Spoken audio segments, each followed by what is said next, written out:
para que ahí ya se vayan ubicando los músicos, las músicas, la iglesia.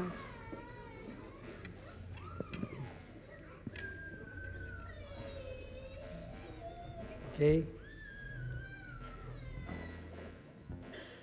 Ya, tranquilo, tranquilo. Ok, hermanos, tomen asiento, por favor. Vamos a dar inicio al culto. Quiero que abran su Biblia en 1 Corintios 12. 1 Corintios 12. Ubíquela ahí, por favor. Sí. Versículo 20 al 27. ¿Lo tienen?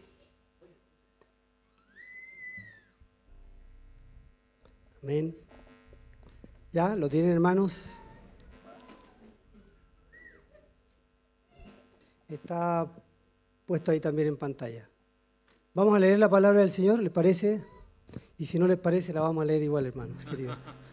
Póngase de pie, hermano. Vamos a leer la palabra reverente al Señor. Amén.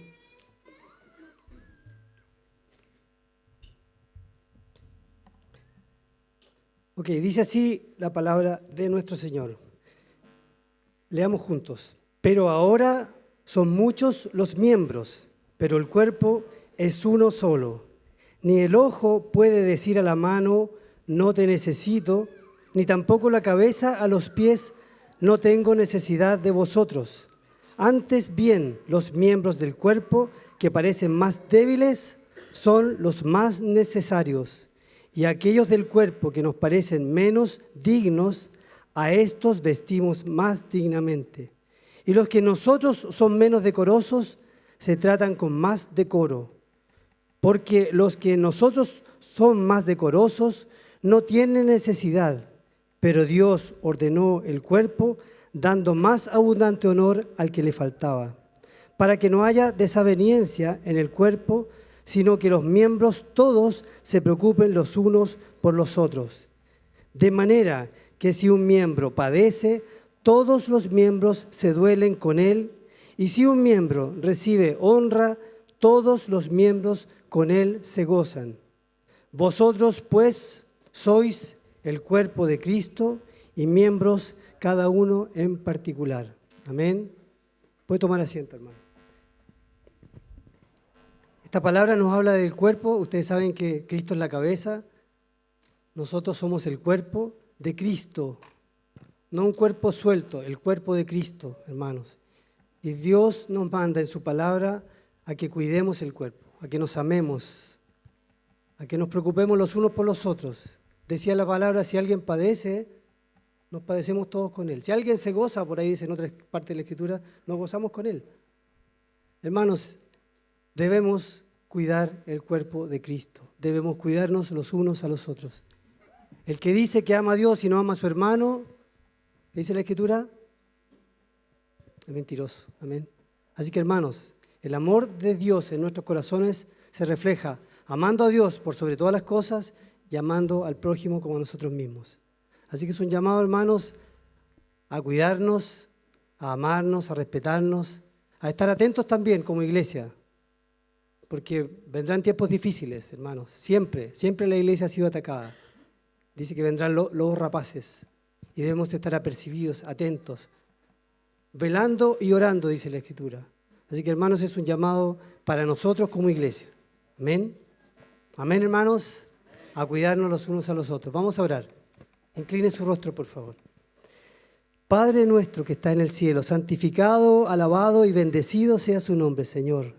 Padre, en esta hora, como cuerpo suyo, como parte de su iglesia, Señor, estamos acá reunidos para alabarle, para bendecirle, para agradecerle, Señor, las misericordias, las muchas, las abundantes misericordias que usted ha derramado en nuestras vidas, Señor.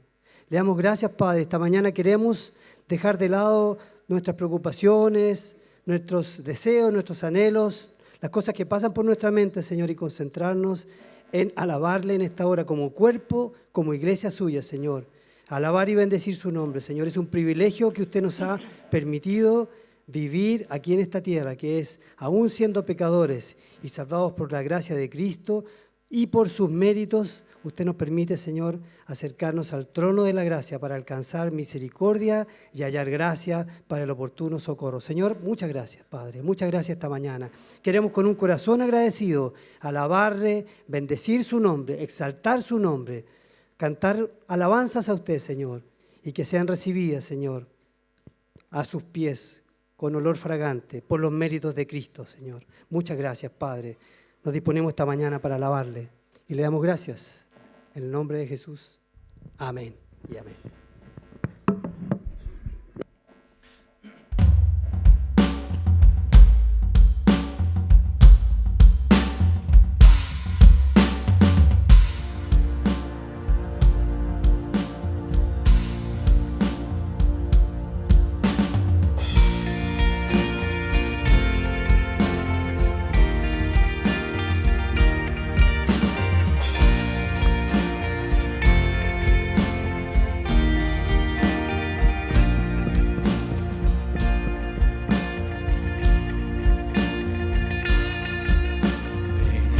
Glorificar a Dios, el Padre del Señor.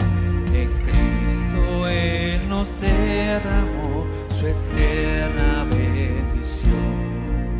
Sin manchas, puros en su luz, nos destinó a ser sus hijos adoptados por la sangre de Jesús. Te daremos la gloria por tu gracia, bondad y amor.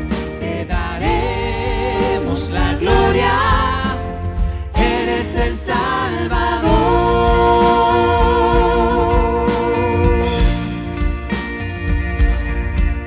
Ven y glorificar a Dios, en Cristo gracia da. Lavadas nuestras culpas son, tenemos redención. En él Dios ya nos reveló su eterna voluntad. Que sea Cristo el Señor, su plan se cumplirá. Te daremos la gloria por tu gracia, bondad y amor. Te daremos la gloria, eres el Salvador.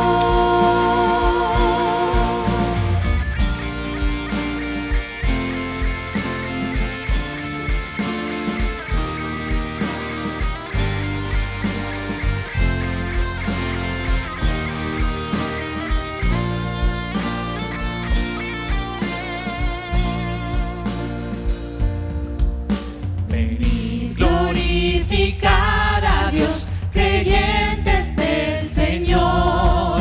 El sello de su Espíritu por fe tenemos hoy. Él garantiza nuestra fe hasta el día final.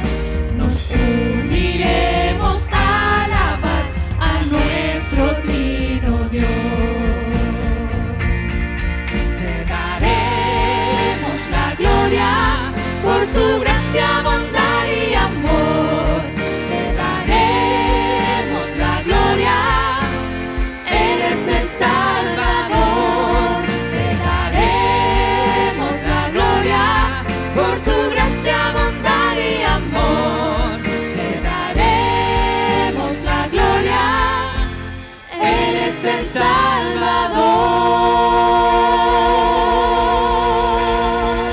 Amén. Eres el Salvador, amado Señor.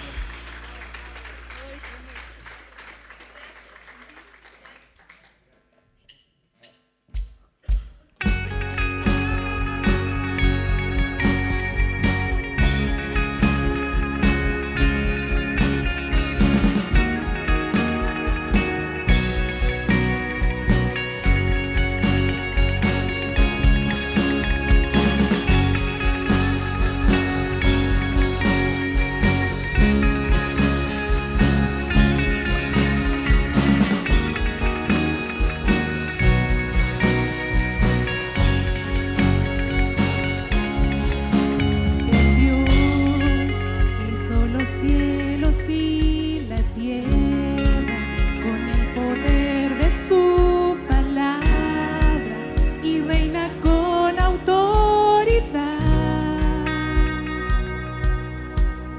El Dios que aún los vientos le obedecen, una palabra es suficiente para los muertos levantar.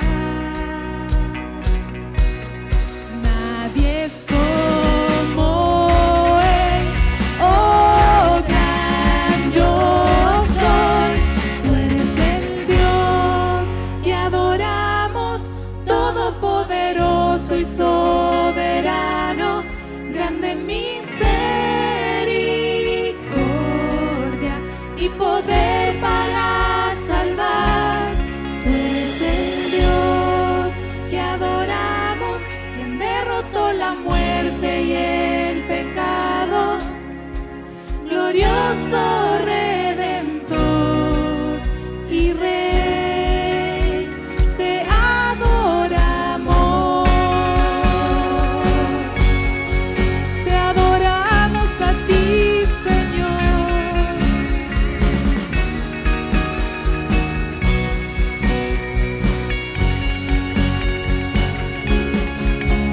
El Dios que descendió desde su trono para llevar sobre sus hombros nuestra culpa y transgresión.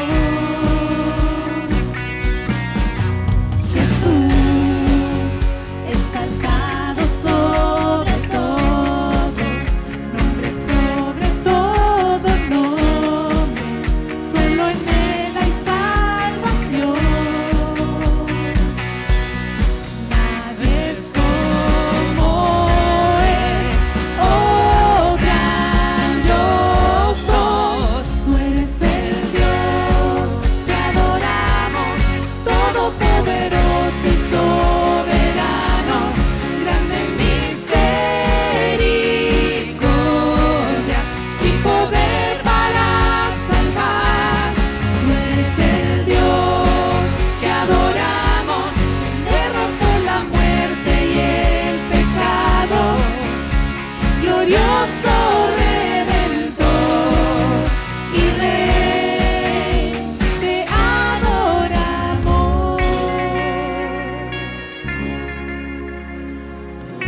Te adoramos, Señor.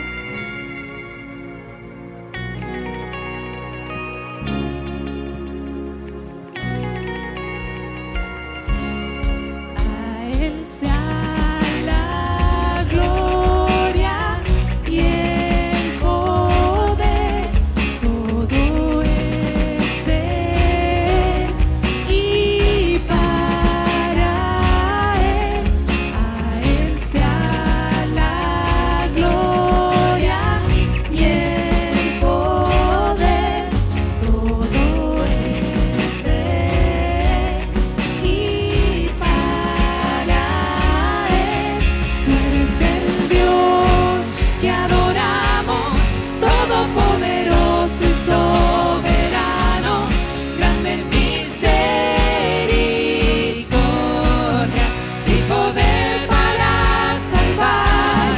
Tú eres el Dios que adoramos, quien derrotó la muerte y el pecado, glorioso Redentor y Rey, te adoramos. Te adoramos a ti, Jesús.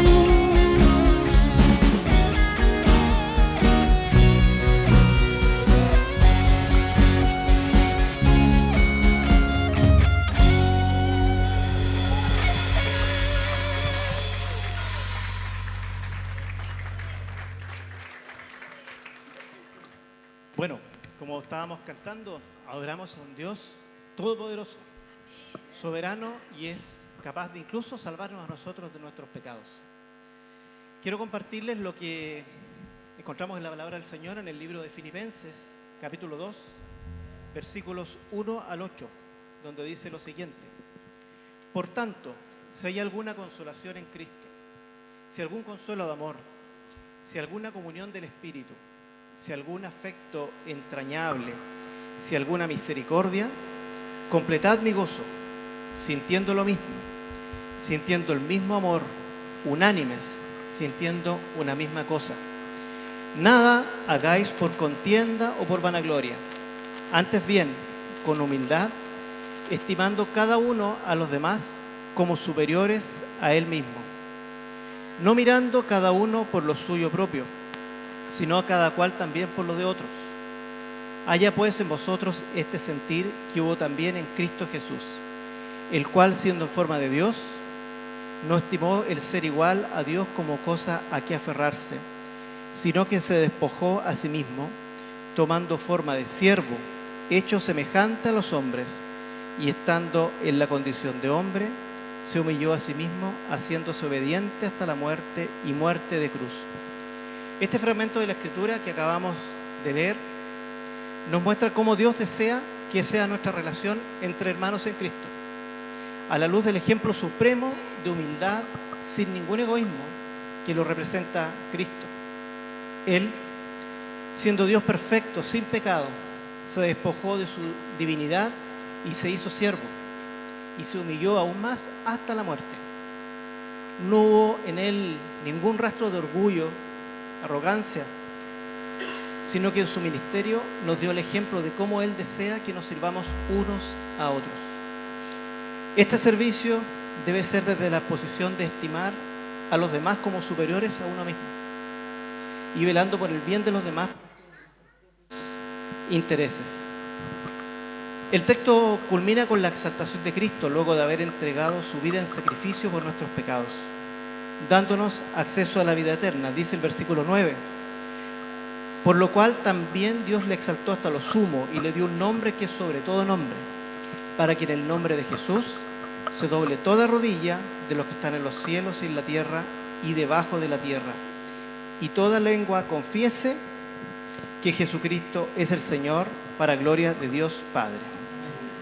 Continuemos alabando el nombre del Señor. Amén.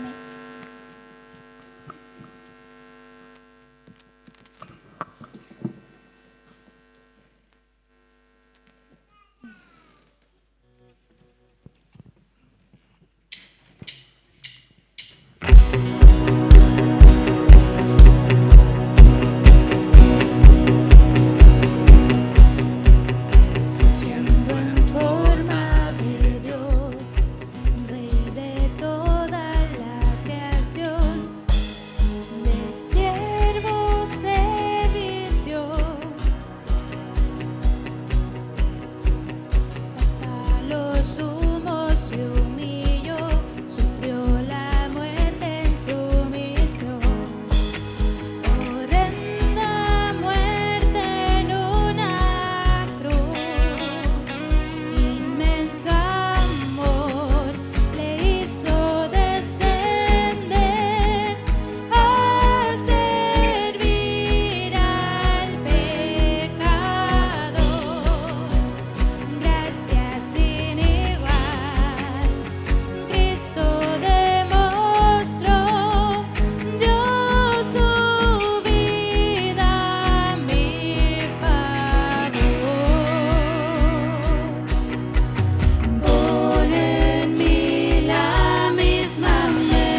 perfecto plan mi pecado perdonó. Cuando al morir mi culpa el Cordero la llevó. Cuán sabio y soberano Dios, tu gloria mostrará. Cuando en su trono el pecador se regocijará. Oh, la gloria de la cruz. Tu Hijo enviaste a morir. Mi vida dejaré atrás para conocer la gloria de Él, la gloria de Él, la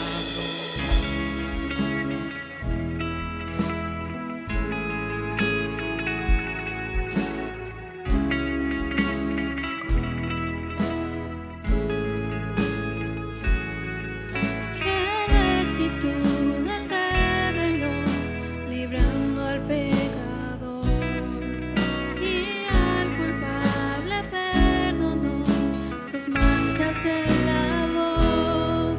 Tu sacrificio propició la ira del Señor,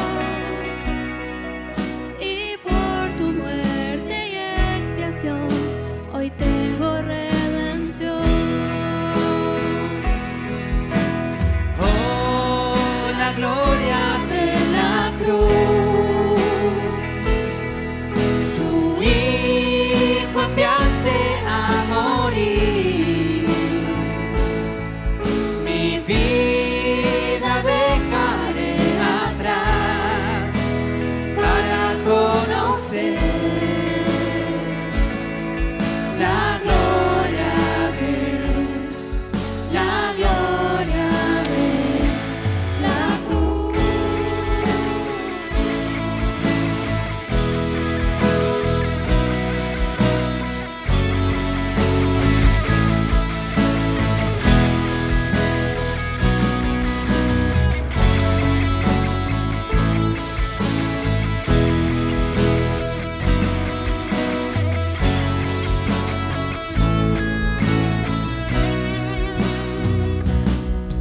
La gracia para aquellos que habían de creer, amor inagotable que no puedo comprender, la gracia que me perdonó, su Hijo ahora soy, amado por la eternidad, por lo que hiciste, oh Dios. Oh, la gloria de la cruz. Tu Hijo enviaste a morir. Mi vida dejaré atrás para conocer.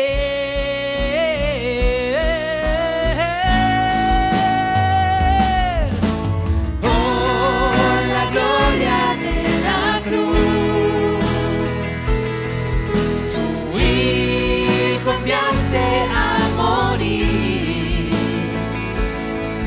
Mi vida dejaré atrás para conocer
por siempre.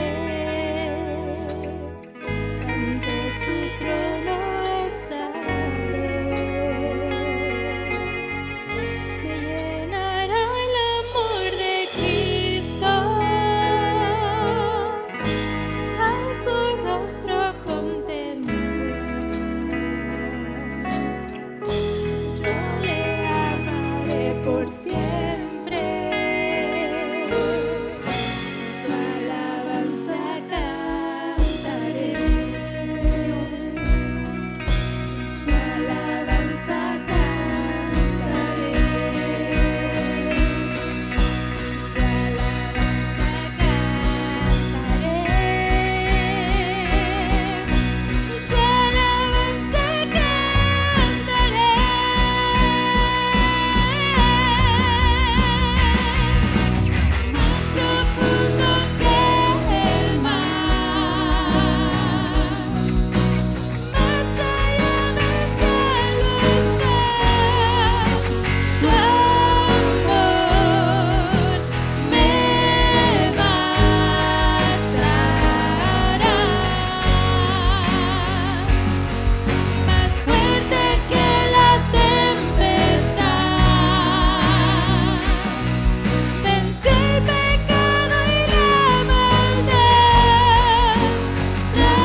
Alabado y glorificado sea su santo nombre, Señor, en esta hora, porque tú has abierto las puertas de tu iglesia, Señor, para cada uno de nosotros, Padre, que estamos llenos de pecados, Señor. Somos indignos de estar delante de tu presencia, pero tú nos limpias, Señor.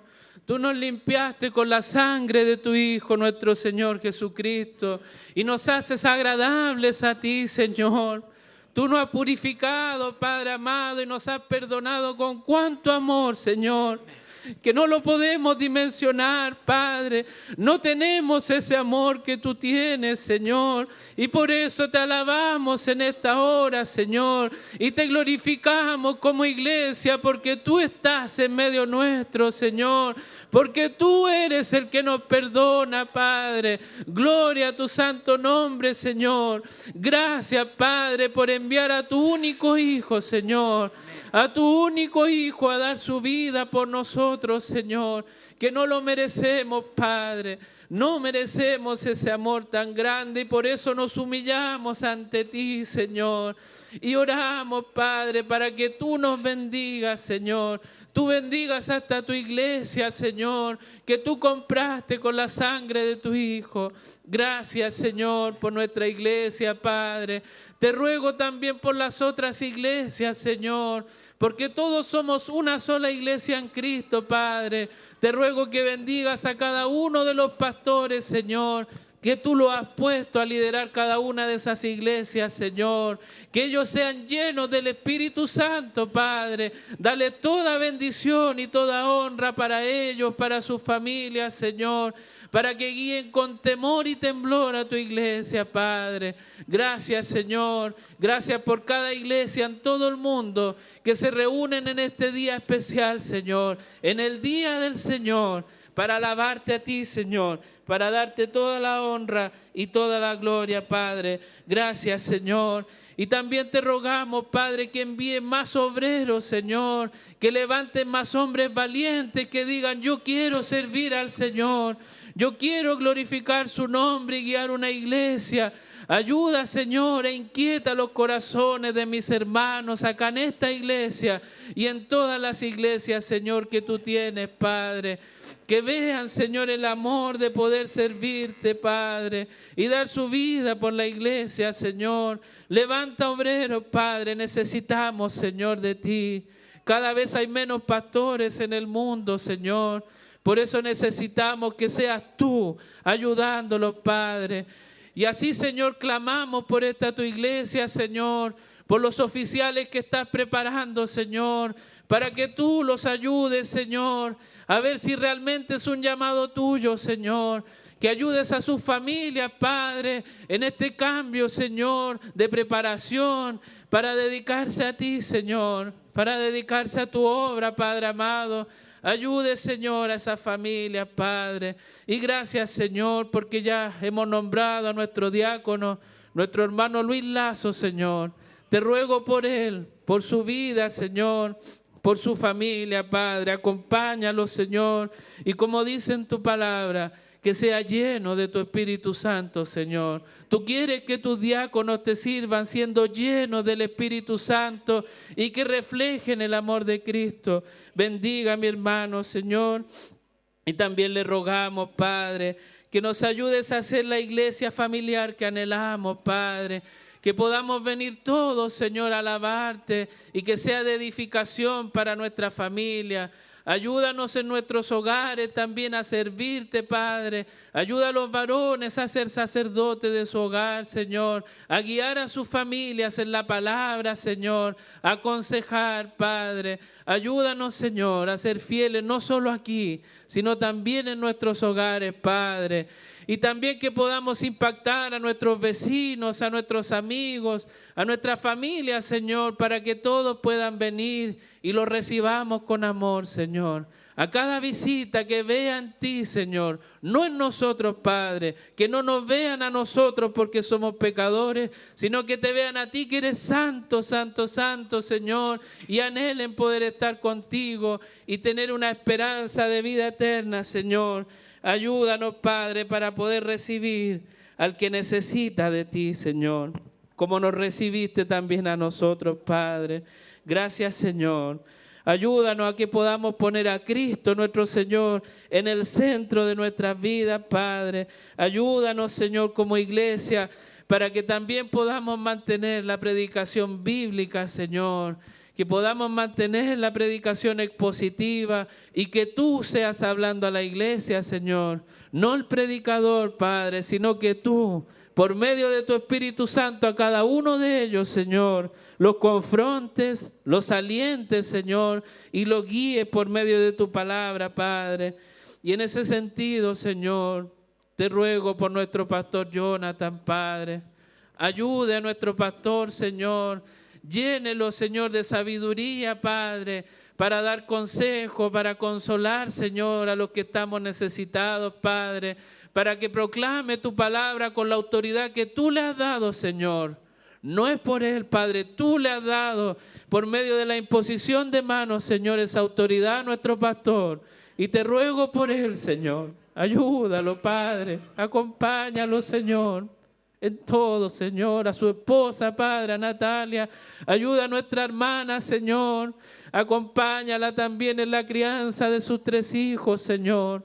Bendiga a cada uno de sus hijos, Señor. Ayúdelos, Padre, se lo ruego. Esos niños que están creciendo, Padre, necesitan de tu guía. Que vean, Señor, a mi hermano Jonathan y a su mamá, Señor. Que vean el amor de Cristo por su iglesia reflejado en ese hogar, Señor. Bendiga, Señor, ese hogar, Padre. Bendiga a mis hermanos, Señor. Por misericordia se lo ruego, Señor. Y también, Padre, así a cada uno de nuestros hogares, Señor. A los grupos de conexión que abren sus puertas, Padre, en sus hogares para recibir a cada uno de nosotros, Señor. Bendíganos, Padre, también. Ayúdenos a poder hablar de ti, a crecer juntos, Señor, en la fe. A llorar juntos también, Padre, cuando tenemos conflictos, cuando estamos en pecado, Señor. Pero que tú nos restaures, Señor. Restáuranos, Padre. Levanta los corazones caídos, Señor, como tú lo haces, Padre, con tanto amor. También le ruego por los misioneros, Señor, que han dejado sus hogares, Padre, han dejado su comodidad, Señor, y han ido a lugares que necesitan oír de tu palabra, Señor. Bendígalos, Padre, ayúdalos, Señor. No lo ayudes, Señor, como a veces anhelamos nosotros, de estar tranquilos, sin enfermedad, sin ningún problema, Señor, sino que lo ayudes para que puedan proclamar tu palabra, Señor. Y si están dispuestos a dar su vida por ti, Señor, que así sea, Padre, como lo hicieron los apóstoles, Señor, que fueron asesinados por amor a ti, Señor. Ayúdanos a tener ese amor, Padre, de estar dispuestos a dar nuestra vida, Señor. Y le ruego que ayudes a esta iglesia a poder tener un hogar, Señor, que podamos tener nuestra propia iglesia, Señor, donde congregarnos, Padre, en el momento que anhelemos, Señor. Pero tú sabes, Señor, los tiempos, Padre, y ese es nuestro descanso. Ese es nuestro descanso, que tú nos vas a dar un lugar en el momento que tú lo determines, Señor. Pero de todas maneras clamamos, Señor. Es nuestro anhelo y somos sinceros en plantearlo delante de ti, Señor. Pero te agradecemos por este lugar donde estamos ahora, Señor, porque tú nos has permitido estar por más de un año ya, Señor, reuniéndonos acá. Gracias, Señor. Y para finalizar, Padre amado, también le ruego por Arturo, Señor, que lo bendigas a él y a su familia, Señor. Gracias por todos los años que dedicó a esta su iglesia, Señor. Y ayúdalos en su nuevo ministerio, Padre Santo. Ayúdalo en cada uno de los trámites que tiene que hacer, Señor, para que pueda seguir proclamando tu palabra, Señor. Ayúdalo y acompáñalo, Señor. Gracias, Padre amado. Gracias, Señor. Y también le ruego por la ofrenda, Padre amado, que pasaremos en esta hora, Señor, para que seas tú edificando, Señor, a cada uno de los hogares que voluntariamente, Señor, se disponen a darte con gozo, Señor. Gracias, Padre, por la ofrenda. Bendígala y multiplíquela, Señor, para la gloria de su santo nombre, Señor. Gracias, Padre, en el nombre de Jesús. Amén.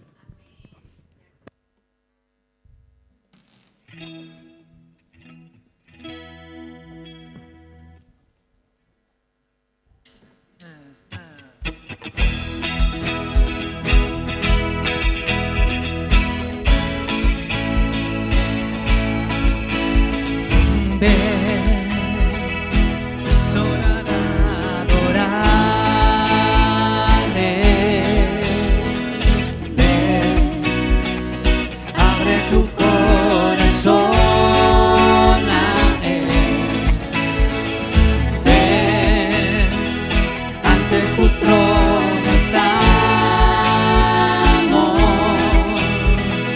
Ven ante la majestad de Dios.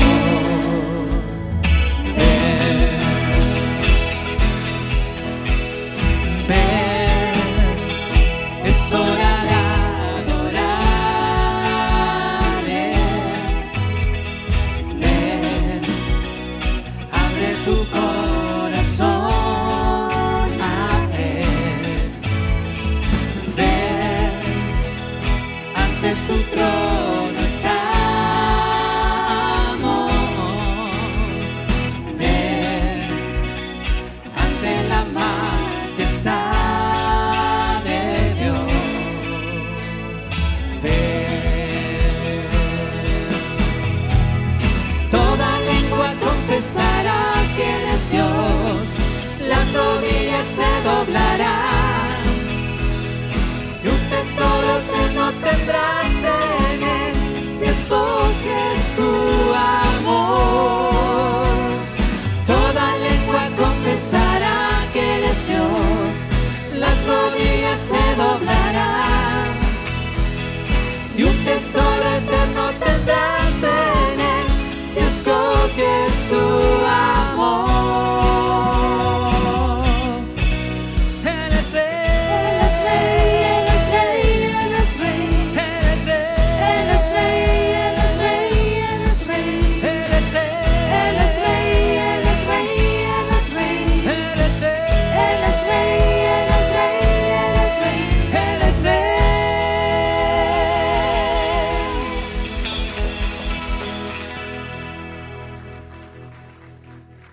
Señor, te adoramos.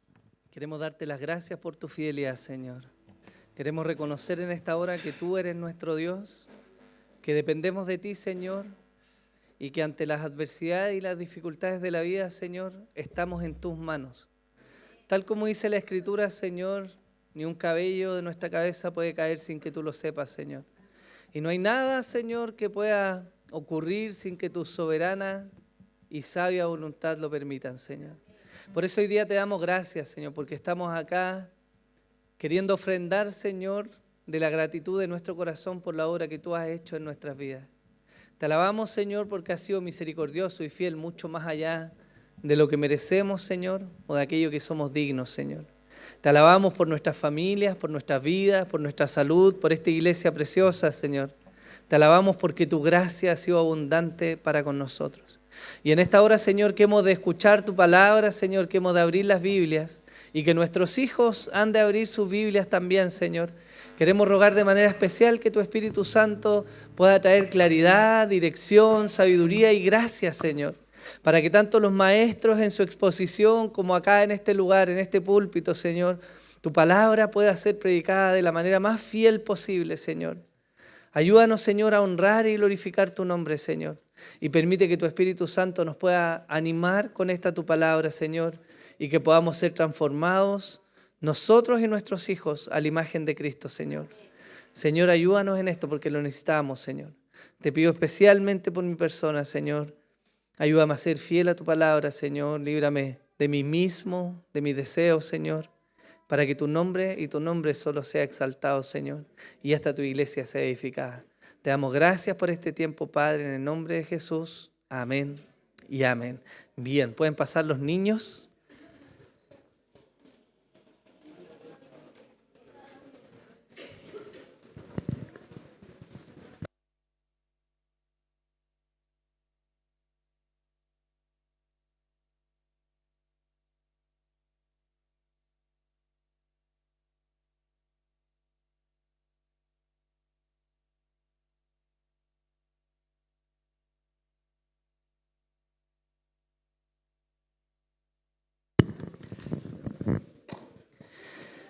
Bien, ¿cómo están, hermanos? Bien, ¿están acá? Maravilloso.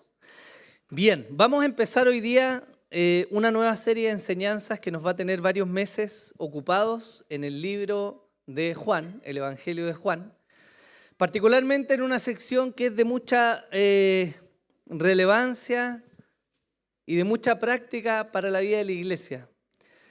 El año pasado, cuando supimos la noticia que teníamos que asumir de alguna manera el gobierno de la iglesia y pensar en qué íbamos a enseñar, yo oraba al Señor y no fue hasta sino poco tiempo que rogué al Señor que nos pudiera direccionar en ver qué podemos enseñar, porque tenemos muchas cosas para aprender, ¿no? Pero creo que una de las cosas que necesitamos estar constantemente recordando son los ABC del cristianismo. ¿Qué es realmente el cristianismo? ¿Cómo debiera lucir la vida de una persona que se hace llamar a sí mismo cristiana? Y esta parte es fundamental, lo que vamos a empezar a ver, porque Jesús, precisamente después de varias enseñanzas, se enfoca y torna su mirada a instruir en específico a los 12 que andaban con él. Vamos a estar predicando entre el capítulo 13 y el capítulo 17, quizás el 18 del Evangelio de Juan. Quizás algunos ya han leído esas secciones y tienen en mente un poco de lo que ahí sale. Y me gustaría, para partir la enseñanza de hoy día, hacerlos reflexionar acerca de la forma en que la vida de una persona puede medirse a la luz de este mundo. De este mundo digo, de la vida en la tierra. Porque existen muchas formas en que nosotros podríamos medir la vida de una persona, ¿no? Algunos pueden medir la vida de una persona a la luz de los bienes que lograron acumular, otros de los títulos que lograron obtener, otros podrían medir la vida de una persona a la luz del tipo de familia que construyó. Y hay diversas maneras en las que nosotros podíamos tratar de medir cómo esta persona vivió su vida. Sin embargo, más allá de todo lo que nosotros podamos decir o hacer o incluso pensar nosotros mismos respecto a aquello por lo cual estamos corriendo, hay algo que me atrevería a decir que en su gran mayoría logra aclarar la mente del hombre y le logra poner atención en las cosas que son realmente importantes en la vida. Y eso, hermanos míos, es la muerte. Es cierto que para muchas personas la muerte llega de una manera inesperada y rápidamente, ¿cierto? Lo vemos todos los días alrededor nuestro, a través de accidentes o de terribles tragedias, donde de un momento a otro la vida se acaba. Pero es cierto también que muchas personas enfrentan la muerte sabiendo que es inminente, ¿o no? De repente el aviso de alguna enfermedad que no tiene cura nos pone en esta posición donde sabemos que quizás más temprano que tarde vamos a enfrentar la muerte, ¿o no? Y fíjense que este tipo de situaciones suele aclarar la mente del hombre y suele llevarlo de alguna manera a valorar las cosas que son realmente importantes. Hermanos, si yo les preguntara, o si alguien nos dijera que nos queda una semana de vida, yo les pregunto, ¿qué haríamos con nuestro tiempo? ¿A qué dedicarían la energía que les queda? ¿En qué utilizarían sus recursos? Si somos padres, quizás atesoraríamos pasar esta última semana con nuestros hijos, ¿no? Si hemos sido casados, quizás aconsejaríamos con sabiduría a otros matrimonios respecto a lo valioso que es la compañía en vez de pelear por estupideces, ¿no? Si fuéramos grandes científicos, es probable que buscaríamos traspasar nuestros conocimientos lo más rápido posible, como un bienestar mayor. Y la verdad es que la muerte tiene este efecto en el ser humano. Lo lleva en su mayoría de las veces a reflexionar acerca de lo que realmente tiene un valor sobre la tierra. Hermanos, si enfrentáramos una muerte inminente, si tuviéramos una sentencia de muerte sobre nuestras vidas, yo pienso que me sentaría y reflexionaría sobre el mejor consejo que le puedo dar a mis hijos. Quizás trataría de mostrarle e ilustrarle que lo más valioso en la vida es seguir y amar al Señor, ¿no? Quizás podríamos tener esa claridad. Y quería hacer esta introducción porque, de alguna manera, todas las cosas que hacemos en la vida y todas las cosas por las cuales competimos y corremos, llegan a un punto en que nos fijamos si realmente han valido la pena o si hemos estado edificando en paja, como dice el apóstol Pablo, o realmente hemos edificado bien. Y fíjense que esta sección de Juan tiene que ver precisamente con eso. Hasta el capítulo 12, el apóstol Juan nos muestra cómo fue el ministerio público de Jesús. A su manera, y después de muchos años, acuérdense que el apóstol Juan escribe su evangelio al ocaso de su vida, por ahí en el 90 después de Cristo, fue el último de los evangelios que se escribió. Él estaba preso en Patmos esperando una sentencia de muerte, ya anciano en su vida, y él escribe este evangelio con una finalidad y ordena las cosas dentro del evangelio con un propósito para sus lectores. Entonces Juan ordena de tal manera que en los primeros 12 capítulos nos muestra el ministerio público de Jesús, y desde el 13 en adelante nos comienza a mostrar cómo Jesús se enfoca en sus discípulos. Y me gustaría leerles el versículo sobre el cual vamos a estar reflexionando hoy día para que me puedan entender un poco de qué estamos hablando. Abran sus Biblias, por favor, en Juan capítulo 13, versículo 1. Vamos a ver solamente un versículo el día de hoy. Cuando lo tenga, me dice amén, por favor. Juan 13, 1. Dice así: antes de la fiesta de la Pascua, sabiendo Jesús que su hora había llegado para pasar de este mundo al Padre, habiendo amado a los suyos que estaban en el mundo, los amó hasta el fin. La enseñanza del día de hoy se llama el amor, el motor del ministerio de Cristo. Y tiene que ver precisamente con eso, porque el capítulo 13 comienza declarándonos que Jesús sabía que le quedaban sus últimos momentos en la tierra. Y yo les hacía esta introducción para que tratemos de dimensionar lo que ahora Jesús va a hacer. Porque él sabía que su tiempo y su ministerio terrenal estaba llegando a su fin. Se encontraba próximo a ser entregado y crucificado. Y le quedaban horas con sus discípulos. Y a la luz de esa realidad, sabiendo él lo que iba a ocurrir, ¿qué creen ustedes que hace él? Él deja un énfasis para la vida de sus discípulos, sabiendo lo que venía para ellos. ¿Me siguen hasta acá? ¿Sí? ¿Entendemos por qué entonces esta sección es importante en la vida de los discípulos? Porque de todo lo que Jesús habló con ellos y de todo lo que les enseñó y de todo lo que les pudo haber seguido mostrando, ahora, en este momento, se va a enfocar en aquello que es fundamental y esencial para la permanencia de sus discípulos en el ministerio terrenal. ¿Ok? ¿Sí? Bien. El apóstol Juan escribe en el mismo evangelio, en el capítulo 20, el versículo 31, el propósito por el cual él está escribiendo el libro. Y él dice así: pero estas cosas se han escrito para que creáis que Jesús es el Cristo, el Hijo de Dios, y para que al creer tengáis vida en su nombre. Él ordena los sucesos de la vida de Jesús y da ciertos énfasis en lo que él está relatando con el propósito de que los lectores que iban a acercarse a este evangelio pudieran creer que Jesús es el Cristo y entonces, creyendo, tuvieran vida eterna. Es decir, Juan está escribiendo un texto que busca ser evangelístico. Está mostrando la salvación y las verdades de Jesús con el propósito de que Dios trajera salvación a sus lectores. Como les decía, los primeros 12 capítulos funcionan de alguna manera como el ministerio público.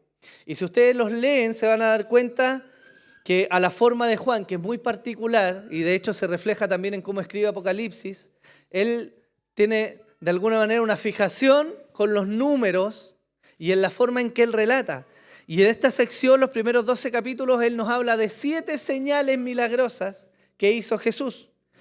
Él convirtió el agua en vino, sanó a un hijo de un oficial, sanó a un paralítico, alimentó a las multitudes, caminó sobre el mar, hizo que un ciego recobrara la vista y termina el capítulo 11 con la resurrección de Lázaro.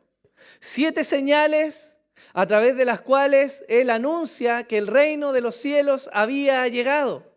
Y este reino de los cielos se manifiesta trayendo libertad, sanando a los enfermos, anunciando el evangelio de Dios y mostrándole a los fariseos la necesidad de arrepentimiento para entrar al reino de los cielos. Jesús anuncia el evangelio, se enfoca hacia afuera y termina en el capítulo 11, según lo que nos dice Juan, con un rechazo transversal de los judíos.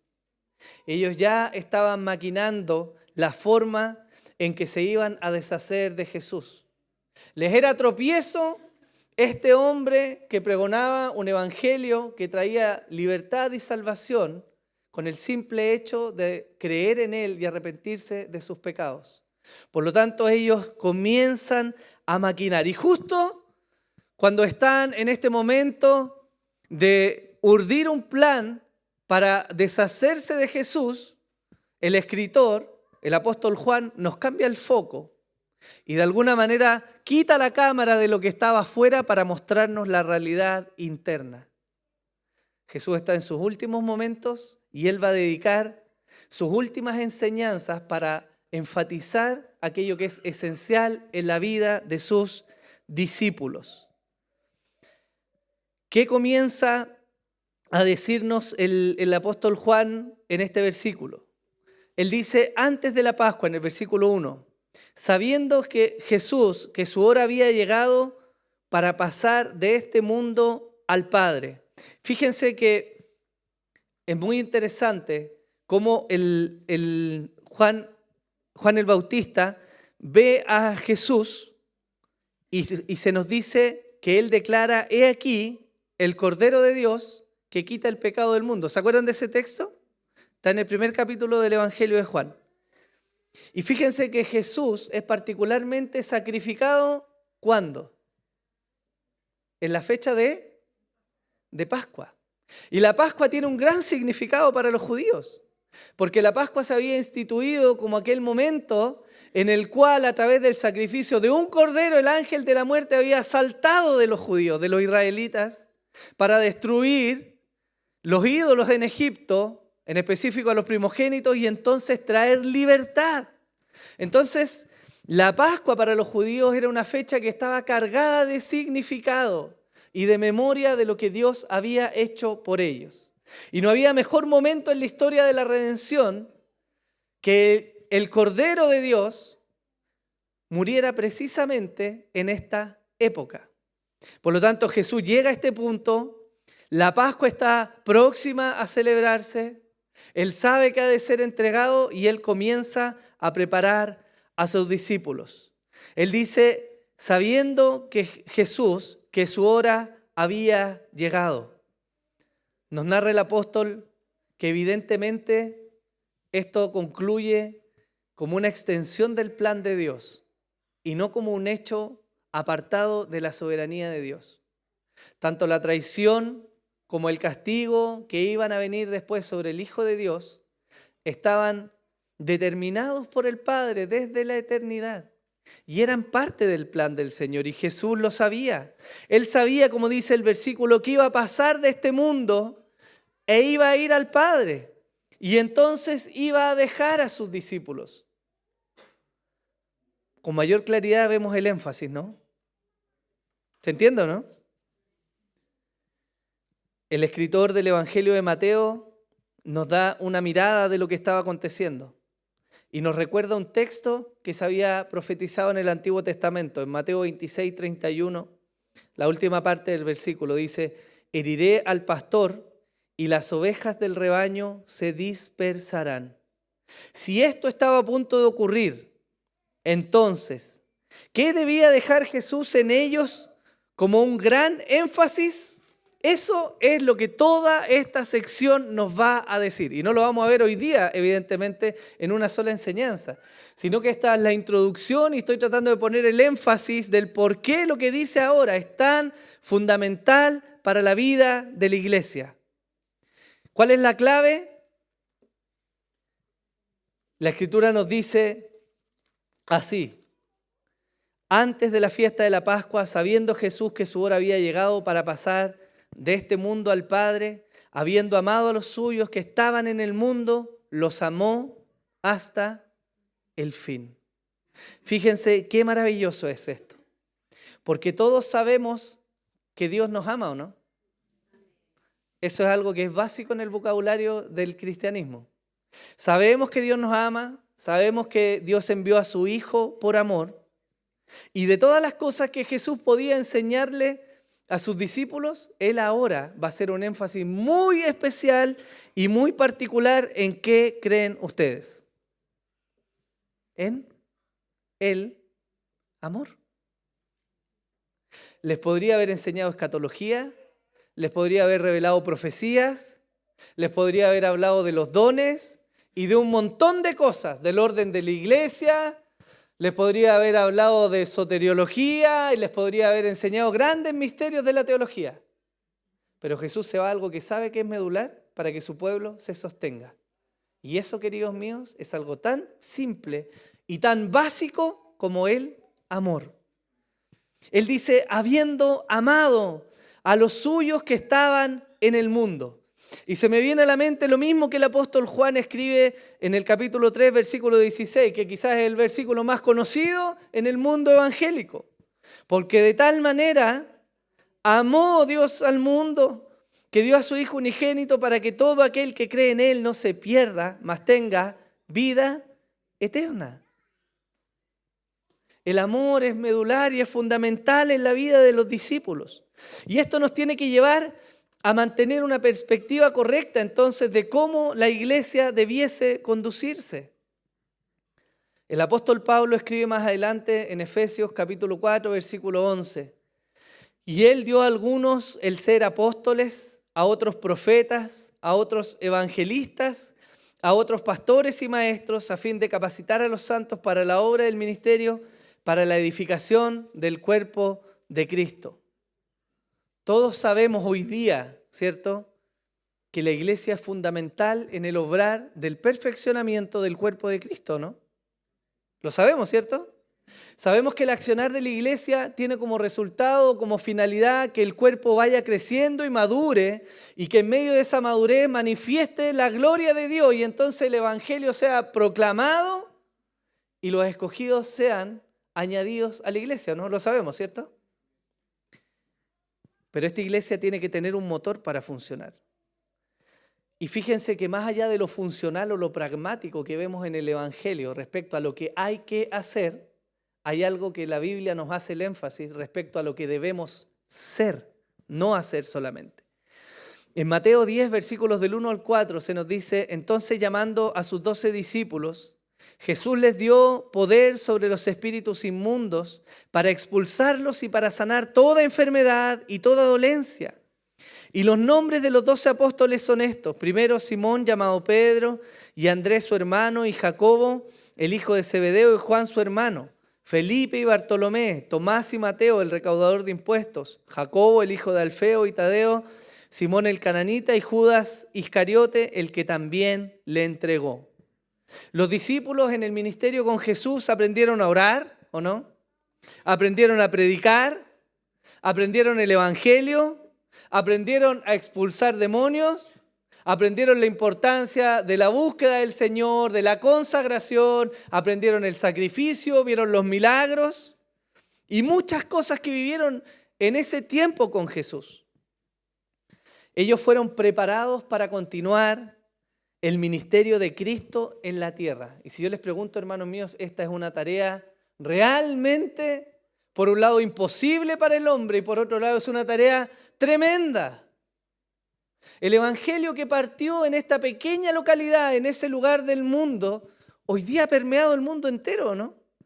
Y mientras nosotros estábamos acá y como oraba nuestro hermano Juan Pablo, hay misioneros que están hoy día predicando en lugares donde nunca el evangelio había llegado. Hay hermanos que han dedicado su vida entera a traducir la Biblia a un dialecto perdido que hablan algún ciento de número de personas con la finalidad de que la salvación llegue a ese lugar. De todo lo que se hace en la tierra, la iglesia tiene el propósito de glorificar al Señor y expandir el Evangelio. Sin embargo, puede que haya un mal que nos aqueje a nosotros, más que lo particular, nuestra iglesia hoy día. Hablo nosotros como cristianos en esta época. Y es que muchas veces perdemos de vista el hecho de que Dios ama a su pueblo. No en el general de la salvación solamente, sino en lo particular. Es decir, hermanos, ¿Dios ama a su iglesia? ¿Sí o no? Pero Dios no solamente ama a su iglesia. Dios ama a Elizabeth, a Amanda, a Elías, a Juan Pablo. Dios ama de manera particular. Y eso es fundamental, hermanos. Si nosotros queremos relacionarnos con Dios y si queremos entender la labor de la iglesia, entonces debemos comprender que el amor de Dios no solo es general respecto a su pueblo, sino que es muy personal. Y fíjense que la labor de Cristo desde este punto, como la menciona el apóstol Juan, es dedicada a compartir con sus discípulos y a manifestarles el gran amor que tiene por ellos. Si ustedes se acuerdan lo que fue la vida de los discípulos con Jesús, quizás se les viene a la mente este episodio donde Juan y Jacobo le piden al Señor que caiga fuego del cielo, ¿no? ¿Se acuerdan? No te quieren escuchar, Señor, manda que caiga fuego, que los consuma. Y el Señor ahí, ya, paciente con ellos, amándolos. Se encontraba con un Pedro que era impulsivo, pero él lo amaba. Se encontró con discípulos que eran hombres imperfectos, pecadores, y que no eran simplemente útiles, viéndolo de una manera pragmática para el ministerio, sino que eran hombres que podían ser transformados por el poder del Evangelio. Y ese poder del Evangelio está basado, hermanos míos, principal y primordialmente en el amor. No hay pragmatismo, no hay teología, ni hay ningún sistema tan fuerte que pueda sostener a una iglesia como lo es la verdad del amor de Cristo derramado en su cuerpo. Cuando hablamos de celebrar la Santa Cena, el escritor Lucas lo escribe así en el capítulo 22, versículo 15 de su Evangelio. Jesús se acerca a este momento donde iba a ser prontamente entregado y Él les dice, intensamente he deseado comer esta Pascua con vosotros antes de padecer. Parece que a veces perdemos de vista esta perspectiva de que el Señor no solo nos llama a hacer cosas para Él, sino que nos llama a la simpleza, queridos míos, de estar con Él. El velo fue abierto, hermanos míos, no para que simplemente llegáramos a pedirle favores a Dios. El velo fue abierto para que llegáramos a su presencia, para que derramáramos nuestros corazones ahí, para que fuéramos transformados desde ese lugar, para que lo que antes podía ser solo una vez un nombre de manera particular, ahora el pueblo pudiera llegar y comprender quién es Dios, hermanos. Por eso el salmista decía que el amor del Señor es más dulce que cualquier cosa en la tierra, ¿o no? ¿O no? ¿O no es la presencia del Señor más maravillosa que todo lo externo que podamos decir? ¿No decía el salmista, mejor es un día en tu casa? ¿No prefería él estar ahí donde estaba la presencia de Dios, hermano? No por la belleza del palacio, no porque hubiera columnas de oro, porque el templo fuera grande, porque fuera pulcro, sino porque la presencia de Dios estaba allí. Y lo que marca a un cristiano, hermanos míos, no es otra cosa sino el amor y la devoción a su Señor. Y Jesús quería enfatizar precisamente esto. Porque si había algo que iba a sostener a sus discípulos luego de su partida, era el saberse amados profundamente por Dios. Lo que quebranta a Pedro después de que él niega al Señor, ¿se acuerdan o no? Es que el mismo Jesús lo vuelve a buscar. Y conociendo sus fallas y sus falencias, le pregunta a Pedro, ¿me amas? ¿Se acuerdan o no? Y eso quebranta el corazón de Pedro, un hombre duro, altivo, soberbio. Jesús no le vino a enseñar simplemente teología. No vino simplemente a disponerle todas las verdades de la salvación y a mostrarle todos los aspectos en los cuales había pecado. Él le hizo una sola pregunta que era fundamental. Pedro, ¿me amas? Él no le vino a decir, Pedro, ahora en adelante el camino se va a poner difícil, te van a arrastrar, te van a golpear, va a haber persecución, en Jerusalén van a tener que salir corriendo. Jesús le dijo una sola cosa, ¿me amas? Y fíjense que es lo mismo que la Escritura nos está diciendo. Sabiendo Jesús que la Pascua que venía ya, sabiendo que su tiempo estaba a punto de terminar y que iba a ascender al Padre, y habiendo amado a los suyos que estaban en el mundo, dice la Escritura, los amó hasta el fin. Los teólogos concuerdan en que esta expresión, los amó hasta el fin, no aplica solo a un aspecto temporal, sino que también abarca el carácter perfecto del amor con cual los amó. Y en perspectiva nosotros aquí tenemos dos grandes cosas que nos está diciendo el apóstol Juan. Primero, habiéndolos amado. Y el ministerio de Jesús en la tierra, que está reflejado en el libro de Juan, en los primeros capítulos y en los demás evangelios, nos muestran cómo Jesús fue paciente, cómo instruyó, cómo acompañó y cómo amó en lo práctico a sus discípulos que estaban con él, ¿o no? Nos muestra cómo amó a la gente. La Escritura dice que Jesús veía a las multitudes como ovejas sin pastor. ¿Y qué hacía él? Se compadecía, ¿o no? Y esa compasión nace precisamente del amor que les tenía. Cuando Lázaro muere y Jesús se acerca, y tenemos ese versículo, ¿cierto?, que dice Jesús lloró. ¿Por qué creen que Jesús lloró? ¿Por la incredulidad de la gente? Porque Marta le reclamó, Señor, si hubieras estado antes, mi hermano no hubiera muerto. Jesús lloró porque amaba a su amigo Lázaro, porque entendía la realidad del sufrimiento que provoca la vida en esta tierra. Y a pesar de que él sabía que lo iba a resucitar, se compadeció y lloró por el amor que le tenía. Hermanos, si nosotros queremos edificar, si nosotros queremos vivir de verdad, verdaderamente el cristianismo, entonces primero debemos ser conscientes de que estamos acá precisamente porque Dios nos ama. Y no nos ama simplemente corporativamente como el cuerpo de Cristo en general, nos ama de manera muy, muy particular y muy especial a cada uno de nosotros. ¿Sí o no? Eso es maravilloso. La Escritura nos dice entonces que Jesús, habiéndolos amado, los amó hasta el fin. Y parece redundante, ¿no? Como si ya nos está diciendo el apóstol Juan que los había amado, entonces ¿por qué nos agrega los amó hasta el fin? Y aquí los teólogos nos hablan primero de la perfección, porque amó a sus escogidos y los amó al punto de morir por ellos, ¿cierto? Pero nos habla de manera cronológica y de manera escatológica. Nos habla de manera cronológica que Él mantuvo y sostuvo su amor hasta padecer en la cruz, pero también nos habla de manera escatológica, porque luego de la cruz y de resucitar, siguió amando a su pueblo, ¿o no? Y lo seguirá amando por siempre, ¿o no? ¿Sí? ¿Lo vemos? Entonces la Escritura nos dice, los amó hasta el fin. Y fíjense qué curioso es esto, porque va a fundamentar la vida del cristianismo. Y yo espero que eso haga esta serie en este fragmento de Juan, que nos ponga de nuevo los cimientos sobre los cuales la iglesia debe edificarse.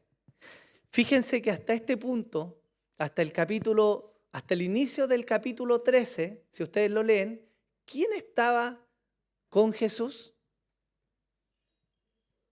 ¿Sus? ¿Cuántos? Los 12. ¿Y quién eran esos 12? O más bien, les hago otra pregunta. ¿Quién estaba entre esos 12? Judas. Y eso es trascendental. Porque Jesús está poniendo un fundamento muy poderoso. Él nos está enseñando que hay que amar. Y Él amó, y lo vamos a ver en las siguientes predicaciones, Él amó y se sentó a la mesa con aquel que lo iba a traicionar. Y no solo se sentó a la mesa con Él, sino que le lavó los pies al que sabía que lo iba a entregar.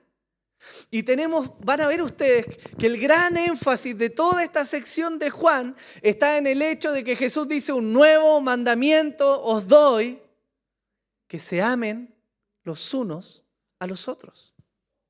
Él ora esta famosa oración en Juan 17 pidiendo algo de sus discípulos. Él le pide al Padre: Señor, que sean. Y sin el amor es imposible que eso ocurra. Es maravillosa esta sección porque nos habla de algo tan simple que cada uno de nosotros conoce. Lo que produjo arrepentimiento en Pedro no fue sino el amor manifiesto de Jesús. Por lo tanto, hermanos míos, lo que prácticamente nos va a alejar del pecado no es otra cosa, no es nuestra propia piedad, no es nuestra rigurosidad, ni siquiera nuestro entendimiento teológico académico, sino la simpleza de probar el amor de Dios y de sabernos amados por Él.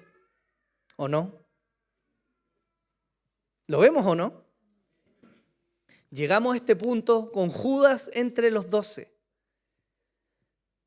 Los evangelios nos muestran que lo que va a venir a continuación en el sacrificio de Jesús es que estos 12 se alejaron, ¿o no? Porque la Escritura nos da testimonio que todos y cada uno de ellos abandonó a Cristo en la cruz. Ninguno permaneció. Sin embargo, tenemos de nuevo el contraste. Jesús sabía lo que venía, ¿cierto? Él sabía que iba a ser entregado. Él sabía que iba a padecer. Tenemos los relatos de su oración angustiosa en Getsemaní diciendo: Padre mío, si es posible, pasa de mí esta copa, pero que se haga tu voluntad. Lo sabemos.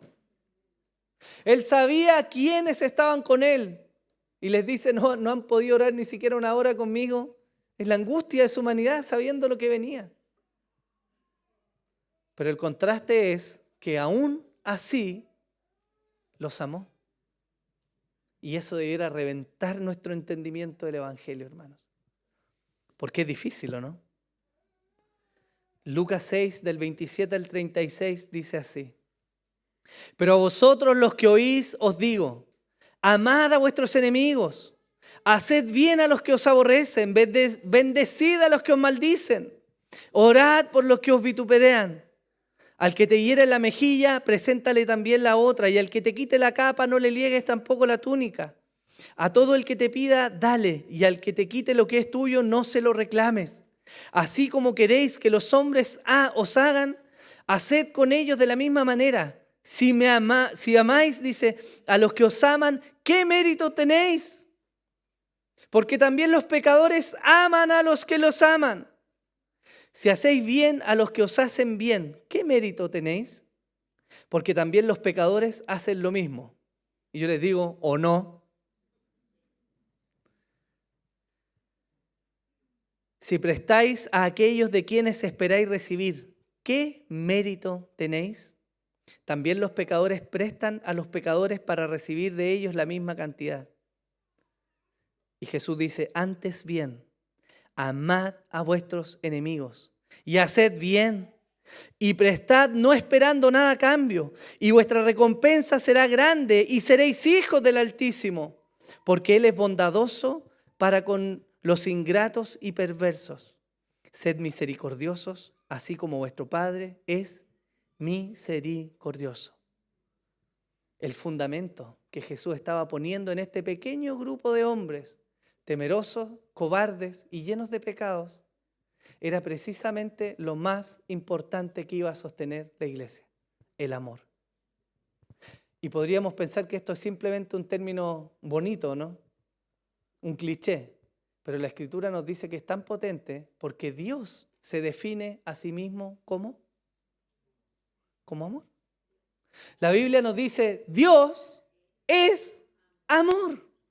Entonces no estamos hablando simplemente de un sentimiento o de una decisión pragmática. Estamos hablando de que Dios mismo, hermanos, es amor. Y si este pequeño puñado de hombres se va a transformar en el primer sostén de la iglesia, en ellos debe estar Dios. Y que Dios esté en ellos quiere decir que el amor debe estar en ellos. ¿O no? ¿Tiene sentido, no? Vimos el ejemplo de un hombre a punto de morir, ¿cierto? Guardando el aliento de sus últimas palabras para decir seguramente lo más importante en términos terrenales, ¿cierto? Y Jesús está en ese momento. Son sus últimas enseñanzas de manera terrenal. Son sus últimos momentos con sus discípulos. Y Él no quiere otra gran revelación, sino que decirles que el amor debe primar entre ellos. En la perspectiva cronológica lo demuestra y los ama hasta la misma cruz. Porque los discípulos los abandonaron antes. Y aún así fue a la cruz, por ellos y por los que habían de creer después de ellos, y por usted y por mí. Y eso es maravilloso, ¿no? Los amó hasta el fin. Los teólogos hablan de un concepto que es el ahora sí, pero todavía no. Un cumplimiento parcial. Se cumple ahora, pero en realidad todavía se va a seguir cumpliendo. Y fíjense que el Evangelio de Mateo, también al terminar el Evangelio, Jesús le dice a sus discípulos, acercándose, Jesús les habló diciendo, toda autoridad me ha sido dada en el cielo y en la tierra. Id pues y haced, ¿qué dice? De todas las naciones, bautizándoles en el nombre del Padre y del Hijo y del Espíritu Santo, enseñándoles a guardar todo lo que os he mandado. Y he aquí, ¿qué dice? Yo estoy con vosotros todos los días hasta el fin del mundo. Díganme si eso no es el amor manifiesto del Hijo de Dios, expresándose desde ese momento y desde antes, pasando por generaciones hasta llegar a nosotros hoy día. Porque ese mismo amor que le hizo subir a la cruz, le hace sostener a la iglesia hoy día. Y le hace guardarnos y cuidarnos y protegernos y prosperarnos y proveernos y corregirnos. Ese mismo amor. Por eso el apóstol Pablo puede escribir en Romanos 8:28, y sabemos que a los que aman a Dios, todas las cosas cooperan para bien. Esto es, para los que son llamados conforme a su propósito. Los amigos de Daniel estaban frente al emperador, literalmente con la soga al cuello, en una encrucijada, viendo si doblaban sus rodillas o si permanecían fieles a su Dios. Y ellos dicen, no vamos a doblegar nuestras rodillas ante nadie que no sea nuestro Dios. Podría sonar uno y pensar que eso es un pensamiento ensimismado, ¿cierto?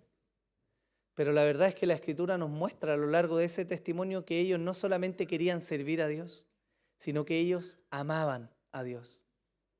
Y el resultado de ese amor, de manera particular para ellos, se manifiesta en que aparece una cuarta figura ahí en el horno de fuego. ¿Se acuerdan o no? Los teólogos concuerdan en su gran mayoría que eso es una teofanía, es una aparición de Jesús ahí mismo en ese lugar con ellos. Qué privilegio más grande, ¿no? ¿Y eso basado en qué? En el amor. La historia está escrita, hermanos, y nosotros llegamos a existir hoy día, sin duda por la soberanía y la providencia de Dios, pero Dios obra por medio de un pueblo que primeramente le ama. Porque ese pueblo que le ama es capaz de someterse a sus designios. Y entonces cuando ese pueblo se somete a sus designios, Dios es glorificado y su iglesia es edificada. La Escritura nos dice que si la semilla no cae en tierra y muere primero, no puede llevar fruto, ¿no? ¿Se acuerdan de eso? Y es una muestra clara, de alguna manera, de lo que le pasó a Jesús. pero también es aplicable a lo que hombres y mujeres a lo largo de la historia han hecho por Cristo, y eso ha provocado un fruto maravilloso. Romanos 8 del 31 al 39 dice así: entonces, ¿qué diremos a esto? Si Dios está por nosotros, ¿quién estará contra nosotros? El que no eximió ni a su propio Hijo, sino que lo entregó por todos nosotros, ¿cómo no nos concederá también con Él todas las cosas? ¿Quién acusará a los escogidos de Dios? Dios es el que justifica. ¿Quién es el que condena? Cristo Jesús es el que murió, sí, más aún el que resucitó, el que además está a la diestra de Dios, el que también intercede por nosotros. Fíjense en esto. Pablo dice: hermanos, ¿quién nos separará del amor de Cristo? ¿Tribulación o angustia o persecución o hambre o desnudez o peligro o espada? Tal como está escrito, por causa tuya somos puestos a muerte todo el día.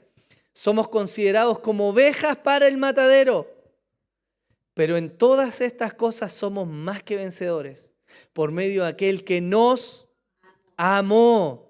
Porque estoy convencido de que ni la muerte, ni la vida, ni ángeles, ni principados, ni lo presente, ni lo porvenir, ni los poderes, ni lo alto, ni lo profundo, ni ninguna otra cosa creada nos podrá separar del amor de Dios que es en Cristo Jesús, Señor nuestro. Hermano, la vida del cristiano se fundamenta y crece y se extiende en amor. Y es lo que vamos a ver en todas las enseñanzas que vienen en los siguientes meses. Juan enfoca esta sección en el trabajo interno. Jesús trabajó hacia afuera, pero ahora va a edificar a sus discípulos. Y sus discípulos tienen que llevar una marca muy particular. ¿Usted sabe por qué a los cristianos se les llamó así? El libro de los Hechos nos cuenta. ¿Por qué se les llamó cristianos a los cristianos? ¿Ah? Son pequeños Cristos. Y ese pequeño Cristo, yo creo que si nos comparamos estamos muy lejos del estándar de Cristo, ¿no? Pero hay algo que Dios vio como medular y que permitió que se conociera alrededor y que fue un testimonio potente y ha sido un testimonio potente a lo largo de los años para edificar la iglesia. ¿Qué es eso? El amor. El libro de los Hechos nos muestra cómo esta comunidad, cuando comenzó un periodo de gran persecución en Jerusalén, se reunían y vendían las cosas y tenían todo en común. ¿Se acuerdan o no? ¿Por qué hacían eso? ¿Por qué creen ustedes que hacían eso? Por amor. Y eso fue visto, dice la Escritura, alrededor. Y la gente lo vio y temió y reconoció que Dios estaba con ellos, ¿o no? Por lo tanto, ni toda nuestra teología, y yo defiendo sin duda alguna nuestra doctrina, nuestra confesionalidad bautista y lo que somos teológicamente. Pero no es un papel, hermanos, ni es un conocimiento académico lo que finalmente muestra que somos cristianos, sino algo tan básico como el amor. Porque el que tiene amor, Dios habita en él. Y eso es lo que vamos a ver en los siguientes meses. Amén. Póngase en pie, por favor.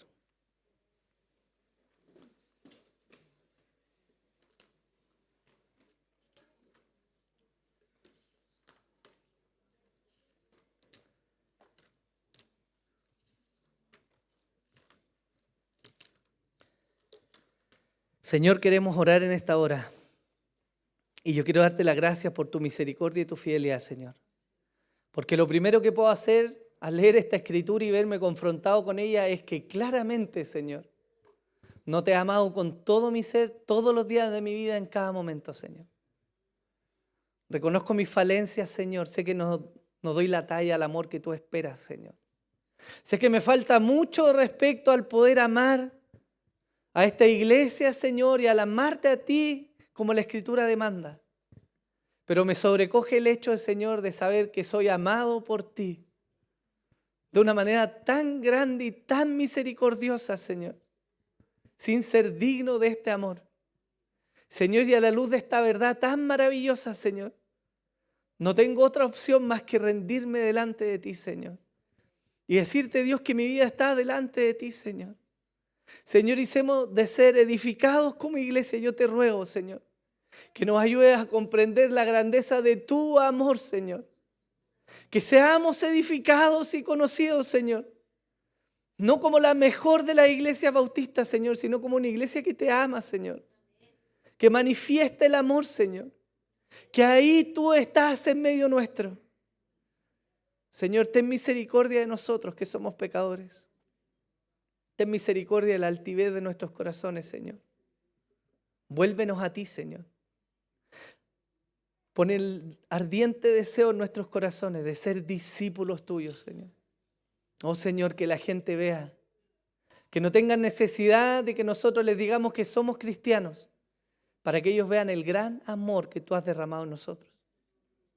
Que nuestra conducta y nuestros hechos manifiesten y griten en todo alrededor nuestro, Señor, que ese Dios que es amor habita en nosotros. Ayúdanos, Señor. Fundamentanos, Señor, en el amor, porque tú eres amor. Y desde ahí, Señor, ayúdanos a construir esta tu iglesia para la gloria y la honra tuya. Te damos gracias, Señor, por este tiempo. Ayúdanos, Señor, a escudriñar tu palabra y a conocerte a ti. Te lo pedimos, Padre, en el nombre de Jesús. Amén y amén. Bien, hermanos, que el Señor les bendiga. Tenemos algunos avisos.